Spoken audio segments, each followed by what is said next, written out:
오늘은 율법의 저주에서 속량하셨으니 율법의 저주에서 속량하셨으니라는 제목으로 우리 하나님 말씀 함께 나누도록 하겠습니다. 바울은 믿음으로 말미암은 자들의 삶은 끝까지 믿음으로 살아가는 삶이 되어야 한다 하는 것을 강조했는데, 이어지는 오늘 말씀에서는 그 반대편에 있는 율법으로 사는 자들의 삶은 어떠한 삶인가 하는 것에 대한 내용을 다뤄주고 있습니다. 그 믿음과 율법의 결정적인 차이는 뭐냐? 그러니까 공로가 누구에게 있는가 하는 겁니다. 나에게서 공로를 찾느냐, 주님에게서 공로를 찾느냐. 결국 주님과의 관계의 문제라는 거죠. 율법으로 구원 얻으려는 것은 자기 공로, 내 행위의 정당성으로 나는 구원을 받겠다 하는 것이고, 주님과의 관계성인 믿음 안에서 공로를 찾는 것은 예수 그리스도의 공로로 나는 구원 받는다 하는 믿음에 반응하는 사람이라는 겁니다. 율법의 핵심은 행해라 그러면 산다 하는 것이죠. 행하는 자만 삽니다. 이 행하라 안에는 하라와 하지 말라가 다 들어가 있습니다. 해야 될 것이 있고 하지 말아야 될 것, 이걸 완전히 다 지켜야 살아난다는 거죠. 근데 작은 것 하나라도 행하라는 거 하지 않고 하지 말라는 거 행하면 그건 그냥 범법자가 되는 겁니다. 근데 주님의 공로 없이 율법의 행위로, 내 행위로 이제 구원 받으려고 했기 때문에 회개라는 것 자체가 이제 제사 제도를 계속 이제 짐승을 잡아들여서 용서를 받는 길밖에 없게 되는 거죠. 그래서 10절 보시면 무릇 율법 행위에 속한 자들은 저주 아래 있나니 기록된 바 누구든지 율법 책에 기록된 대로 모든 일을 항상 행하지 아니하는 자는 저주 아래 있는 자라 하였습니다. 기록을 했습니다. 그러니까 율법에 속했다는 것, 율법의 요구, 그 사슬에 이제 매여 있다는 거죠. 뭐 행위뿐만 아니라 생각, 의식도 전부 다 율법 아래 매이게 된다 하는 겁니다. 우리는 이제 복음으로 구원을 받아서 믿음으로 의롭다 칭함을 받은 사람들이기 때문에 율법주의하고는 상관이 없는 사람들이라 이렇게 들어왔고 또 그렇게 생각은 하시겠지만, 근데 실제 삶에서는 율법주의의 삶을 살아가는 분들이 꽤나 많습니다. 그래서 신앙생활하다가 뭘 조금만 잘못하면 벌벌 떠시는 분들이 있어요. 내가 잘못해서 이렇게 됐다. 근데 그게 율법입니다. 그렇다고 뭐 아나무인처럼 에이 뭐 다 하나님이 용서해 주실 텐데 뭐 이런 것도 안 되지만, 그렇다고 뭐 두려워서 벌벌 떠는 거 이것도 안 된다는 거예요. 그렇게 신앙생활을 하면 기쁨이 없죠. 늘상 더럽고 늘상 뭔가 불안하고 이렇게 되는 거죠. 아마 그런 분들은 사실 다른 사람들보다는 꽤나 도덕적이고 윤리적으로 괜찮은 삶을 살 겁니다. 하나님 앞에서 꽤나 정결한 삶을 살려고 노력도 많이 할 것이고, 그런데 기쁨은 없는 거예요. 항상 그 전전긍긍하면서 살기 때문에 그 구원의 기쁨은 다 사라지는 거죠. 왜냐하면 내가 생각하는 것만큼 실제로 내가 살아내고 있지 못하기 때문에 다른 사람들보다는 잘 살고 있는 것 같은데, 내가 정해놓은 규칙 그 이상을 지금 못 넘어가고 있기 때문에 늘상 불안하고 안절부절하게 되는 거죠.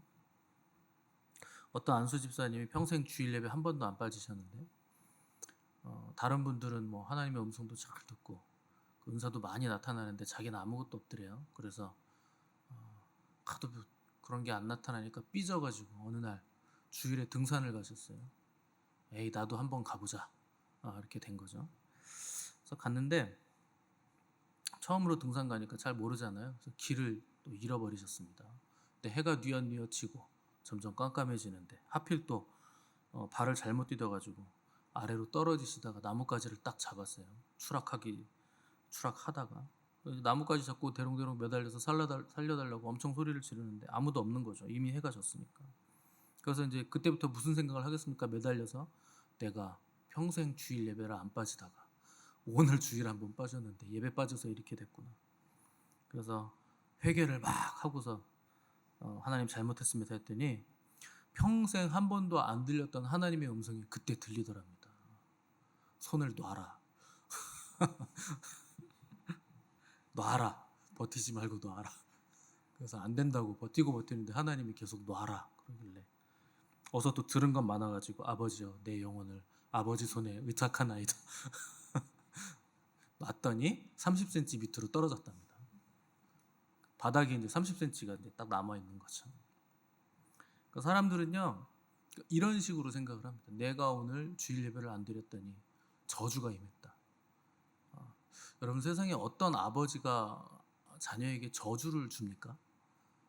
그런 건 없어요. 근데 사람들은 뭐 하나가 잘못되면 내가 이거 예배 안 드려서 이렇게 됐다. 돌부리에 걸려서 넘어져도 물론 악한 영이 틈을 탈 수는 있습니다. 근데 이제 내 잘못이라고 생각하는 게 잘못됐다는 거예요. 하나님이 나를 잘못하셔서 나를 때리신다, 이런 생각이 잘못됐다는 겁니다. 그래서 뭐 늘상 율법주의에 갇혀가지고 사업이 망해도 내가 뭔가 저주받을 짓을 해서 망했고, 자녀가 아파도 내가 뭔가 하나님 앞에 잘못해서 자녀가 아프고, 늘상 이런 생각에 갇혀 있다는 거죠. 근데 그렇게 신앙생활을 하면 열심은 있는데 기쁨은 없어요. 요란스럽긴 한데 감격은 없고, 뭔가 하는 건 많은데 아름다운 열매들은 나타나지가 않는 거죠. 그게 율법주의의 문제입니다. 율법주의의 열매는 기쁨이 없는 거예요. 늘상 안달복달하고 불안한 열매만 만들어낸다는 거죠. 왜냐하면 율법은 하나만 지키면 안 되고 끝도 없이 지켜야 돼요. 한순간만 지키면 안 되고 영원히 이 땅에서 살 때까지 계속 지켜야 되고, 하나라도 어기면 안 되고, 하나를 어기면 전부 다 어긴 게 되는 거기 때문에, 범법자가 되기 때문에 율법주의로는 하나님 앞에 설 수가 없는 거죠. 그러니까 늘상 안달복달하게 된다는 거죠. 내 자신에게도 스스로 의로울 수가 없습니다. 내가 율법을 다 못 지키고 있다는 걸 내가 알기 때문에. 근데 그런 사람이 어떻게 하나님 앞에 의롭다고 설 수가 있겠습니까? 불가능하죠. 그래서 율법주의는 자기 공로주의이기 때문에 결국에는 자기 중심적인 신앙생활을 할 수밖에 없게 되죠. 그래서 인간적으로도 이기적인 사람이 되고 영적으로도 이기적인 영성을 가지게 되는 거죠. 그래서 예배를 드려도 늘상 자기가 은혜 받으려고 예배 드립니다. 여러분, 예배는 내가 은혜 받는 게 아니에요. 여러분, 심각한 오해를 하시면 안 됩니다. 예배는 하나님이 예배 받으셔야 되는 분이시기 때문에 드리는 겁니다. 하나님의 백성들이기 때문에 예배를 드리는 거지. 야, 오늘 찬양단이 찬양을 얼마나 잘하나 보자, 오늘 목사님이 말씀을 얼마나 좋은 말씀을 준비했는지 들어봐야지, 이렇게 채점을 하고 계시면 안 돼요. 여러분들이 예배 구경꾼이 되거나 심사위원이 되시면 안 되고 예배자가 되셔야 됩니다. 하나님이 예배 받으셔야 되는 분이시기 때문에. 그래서 예배는 은혜 받자고 드리는 게 아닙니다. 그렇다고 뭐 예배 드리는데 은혜가 없느냐? 그건 아니에요. 당연히 예배 드리면 은혜가 있죠. 근데 예배의 1차적인 목적은 하나님을 예배하는 겁니다. 내가 은혜 받는 게 1차적인 목적이 될 수 없고, 뭐 그게 또 그렇게 되어서도 안 되는 거죠. 구약의 이스라엘 백성들은 예배라는 것 자체가 제사죠. 제사라는 게 뭡니까? 흠없는 짐승, 가장 좋은 짐승을 하나님께 바치는 거죠. 내 죄를 대속해서 드리는 거기 때문에 양도 드리고 소도 드리고 염소도 드리는데, 여러분, 예배 한번 드릴 때 얼마나 비용이 많이 듭니까? 양 한 마리가 얼만데, 소 한 마리가 얼만데. 그것도 가장 비싸고 흠 없는 거, 제일 좋은 거, 이런 걸 드려야 돼요. 근데 어느 순간 예배 의식이 변질됩니다. 그래서 소 잡고 양 잡고 염소 잡고 뭐 비둘기 꺾고 이런 거 하는 게 너무나 번잡스럽다는 거예요. 이걸 어떻게 매번 드리지? 이거 맨날 이렇게 천천히 피를 흘려야 되고 기름 다 튀어야 되고 돈 많이 들고. 그러니까 매번 이걸 이제 드리자니, 형식적으로 드리자니 이제 점점 아까워지더라는 거예요. 그래서 나중에 어떻게 드리느냐? 싸구려 짐승 드리고 이제 흠 있는 거 드리기 시작하고, 저는 거, 눈먼 거, 병난 거, 뭐 이런 것들을 하나님께 드리더라는 겁니다. 시간이 지날수록. 외형적으로는 분명히 드리고 바쳤는데 내용적으로는 드린 게 아무것도 없는 거예요. 이런 외식자들에서 하나님은 기가 막혀 하시면서, 누가 저 성전의 문을 좀 닫아버렸으면 좋겠다. 그냥 들어오지 못하게 해라, 차라리. 마당만 밟고 간다, 마당만. 그래서 한탄하셨다는 거죠. 또 그나마 또 정확하게 한다고 하는 사람들, 제사장들은 또 공로주의에 빠져서, 또 제대로 드리는 사람들도, 백성들도 공로주의에 빠져서 나는 드렸다, 흠없는 거 드렸다, 이렇게 계산하기 바쁘다는 거죠. 뭐 공로주의라는 건 뭐냐면, 나는 선한 일을 5가지 했고 악한 일을 2-3가지 정도 했으니까 플러스 2지 않느냐, 그러니까 이 정도는 봐주실 것이다, 이렇게 계산을 하기 시작한다는 겁니다. 잘못한 것보다 잘한 게 많으니까 괜찮다는 식인데 큰 착각입니다. 하나만 잘못해도 다 잘못하는 거예요. 여러분도 그렇잖아요. 목사가 99개 잘해도요, 한 가지를 잘못하면 그걸 가지고 득달같이 달려들어서 물어뜯습니다. 99가지 잘한 것만 있을 땐 여러분들이 온순한 양이 되거든요. 근데 한 가지 잘못하잖아요. 그 순간 성도들은 늑대로 변합니다. 그래서 막 물어뜯어요. 안 그럴 것 같죠?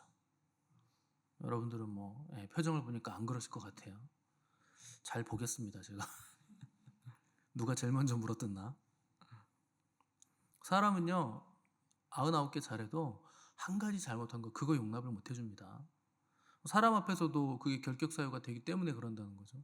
근데 하물며 거룩하신 하나님 앞에서 99가지 잘했다 한들 한 가지 죄를 범하면 그건 죄가 된다는 거예요. 뭐 사람 사이에서야 정상 참작이라는 게 있죠. 근데 율법은 그런 게 없습니다. 정상 참작이 없어요. 그런 거 없어요. 모든 율법을 항상 완벽하게 처음부터 끝까지 다 지켜야 율법의 저주에서 벗어날 수 있는 거예요.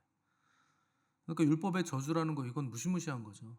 근데 율법적으로 내가 의를 얻고 구원을 얻겠다? 그건 말도 안 된다는 겁니다. 그래서 우리에게 필요한 게 믿음으로예요. 믿음으로. 그래서 하나님이 정석으로는 안 된다는 거예요. 율법이 정석 아닙니까? 하나님 율법을 주셨잖아요. 이게 구원 얻을 수 있는 원래 정석적인 길입니다.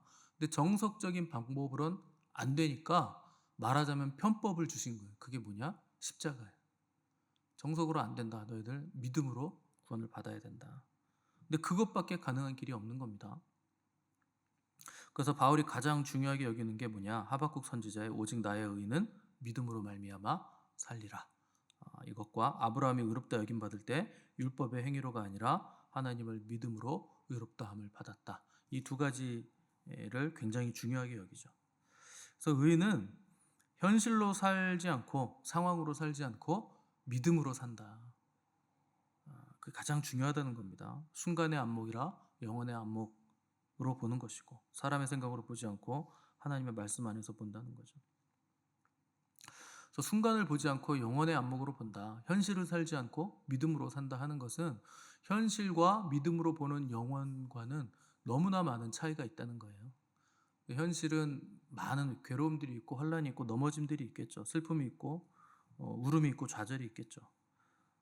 근데 그 현실에서는 크고 작은 혼란이 많은데 그것 때문에 우리는 주저앉지 않는다는 겁니다. 우리는 영혼을 바라보고 가기 때문에 푯대를 향하여 믿음의 경주를 달려가는 사람들이라 하는 것이죠. 당연히 저항이 있죠. 빨리 달리면 빨리 달릴수록 저항은 점점 더 세집니다. 그거 당연한 거예요. 저항이 세면 내가 빨리 가고 있구나 이렇게 생각하시면 그건 맞는 겁니다. 그래서 사도 바울이 율법이 아닌 믿음으로라고 했을 때 율법이 필요 없다거나 소용없다는 뜻이 아니라 율법주의로는 안 된다라는 거예요. 율법주의로는 안 된다. 그래서 율법주의는 뭐냐? 한 일만큼만 주는 거죠. 은혜는 일을 하지 않아도 줍니다. 이게 로마서에서 얘기하는 거예요. 그 포도원 품꾼의 비유도 그걸 얘기하는 거죠. 아침 9시에 온 사람이나 12시에 온 사람이나 3시에 온 사람이나 끝나기 1시간 전 5시에 온 사람이나 똑같이 삭을 준다는 거예요.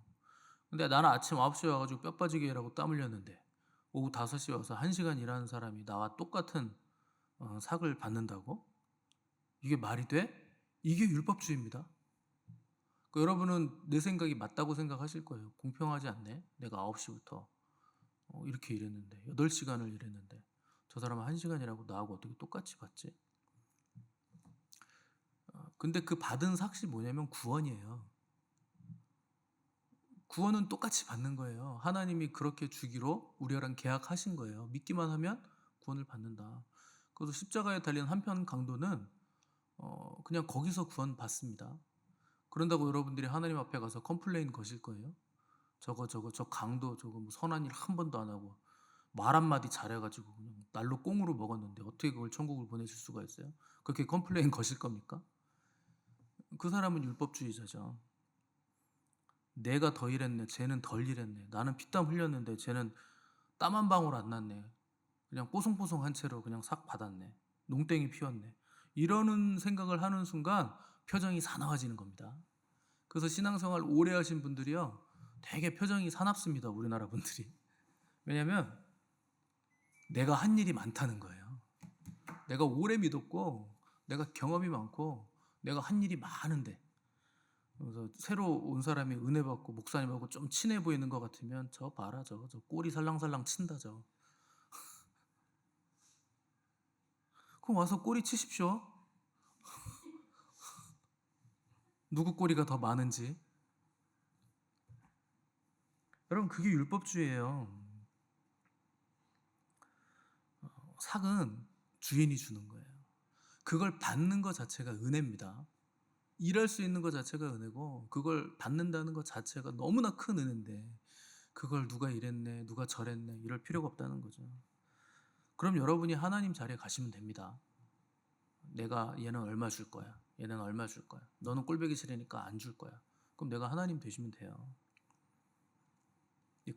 그런 생각을 우리가 자꾸 하니까 그 율법주의로 가게 되고 그 율법의 저주 아래 들어간다는 거죠. 그래서 13절 보시면 그리스도께서 우리를 위하여 저주를 받은 바 되사 율법의 저주에서 우리를 속량하셨다. 이 헬라어 원어를 보면 그리스도께서 우리를 위하여 저주 자체가 되셨다는 뜻이에요. 그분이 저주 받을 일이 없으신 분인데 저주 자체가 되셨다는 거예요. 그러니까 십자가 사건은 율법 아래서 저주가 되시는 사건이었다 하는 것이죠. 그러니까 얼마나 이게 큰 놀라운 은혜입니까? 예수님이 죄인이 아니신데 죄로 인한 저주를 받으셨으니까 반대로 생각할 수도 있죠. 죄인이 저주를 받지 않을 수 있게 됐다. 죄인이 아닌데 저주 받았으니 죄인이 저주를 받지 않을 수 있다 하는 거 생각할 수 있죠. 의인이 죄인처럼 죽었으니까 죄인이 의인처럼 살 수도 있게 됐다 하는 거 금방 알 수 있겠죠. 그래서 우리 주님께서 죄인을 대신해 죽으신 것이고 율법의 요구에서 우리를 속량하셨다는 겁니다. 이 속량이라는 게 뭐냐면 당시에 노예를 해방을 시킬 때를 속량한다 그래요. 근데 그냥 속량하는 게 아니고 그 노예의 값을 치르고 자유를 주는 겁니다. 이제 너 노예 아니다. 내가 값을 다 치렀다. 그 대신 그렇게 사서 노예를 사서 해방을 시켜주는 걸 그 속량이라 그러는 거예요. 그래서 하나님께서 값을 다 치르셨고 우리를 자유롭게 해주셨기 때문에 우리가 속량을 받았다는 거죠. 이제 노예가 아니라는 거죠. 율법의 노예가 아니다. 또 율법은 죄를 규정해 주는 거기 때문에 죄의 노예가 이제 더 이상 아니다. 너희들은 자유다. 그 속량하는 값이 우리에게는 값없이 온 거지만 하나님은 허리가 휠 정도의 값을 치르신 거예요. 그 값이 예수 그리스도입니다. 아들 하나님의 생명, 그 피를 값을 치르셔서 이제 누구도 우리의 자유에 대해서 딴지를 못 거는 거예요. 얘 죄인인데 왜 구원을 해주세요? 마귀는 이걸 늘상 하나님 앞에 가서 컴플레인을 겁니다. 그때 하나님이 보여주시는 영수증이 있어요. 그게 십자가예요. 이거 영수증 보이냐?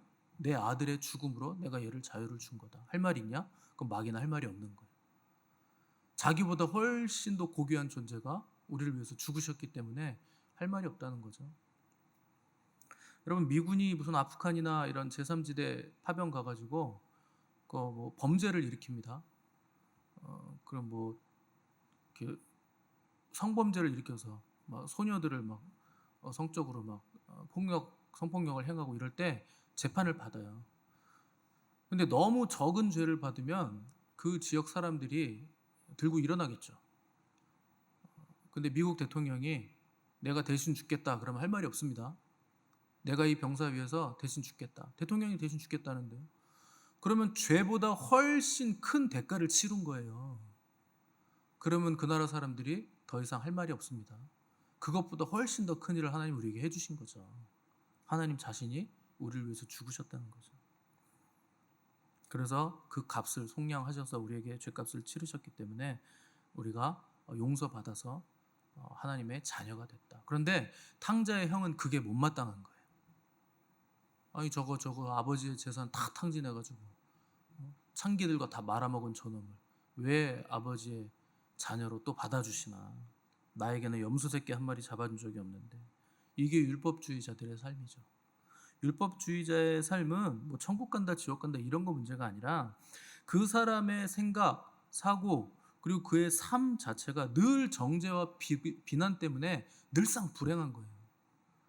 내가 괴로운 거예요. 내가 늘상 정죄하고 비난하고 마음에 안 들고 스스로 자기를 계속 괴롭히면서 살고 내 주위에는 늘상 그런 사람들만 모여들고 내가 그런 사람이니까 그게 자기의 삶을 지옥으로 만들어가기 때문에 괴롭다는 거죠.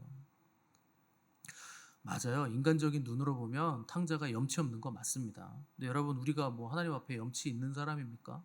우리가 은혜를 뭐 언제 우리가 잘해 가지고 받았습니까? 뭐 내놓을 게 있어서 우리가 구원 받았나요? 원래 그런 거예요. 은혜는요, 체면이고 돌이고 그런 거 없는 거 다 벗어 던지고 받는 거예요. 그래야 은혜지. 체면 차리고 뭐 돌이 따지고 내가 받을 만해서 받으면 그게 어떻게 은혜가 됩니까? 그건 대가인 거죠. 그건 공로인 거죠. 은혜라는 건 내가 내세울 거 아무것도 없을 때, 체면도 차릴 수 없고 완전히 바닥까지 떨어졌을 때, 그때 아버지가 오셔서 나에게 주신 거, 그게 은혜죠. 그래서 탕자의 형이 동생을 보니까 아버지 살아 계실 때 유산 달라고 한 것만 해도 아주 배은망덕한 자식이에요. 아직 돌아가시도 않았는데 유산을 받아가요. 근데 그걸 또 다 털어먹고 집에 들어와서 잔치 베풀어 주니까 그걸 또 앉아서 넙죽넙죽 받아먹고 있는 거예요. 저건 진짜 철면피다. 꼴보기가 싫은 거죠. 근데 여러분, 은혜는 그런 건데요. 원래 은혜는요, 철면피가 받는 거예요. 그냥 하나님 아버지 앞에 나갈 때는 뻔뻔하게 나가는 거예요. 뭐 자식인데요.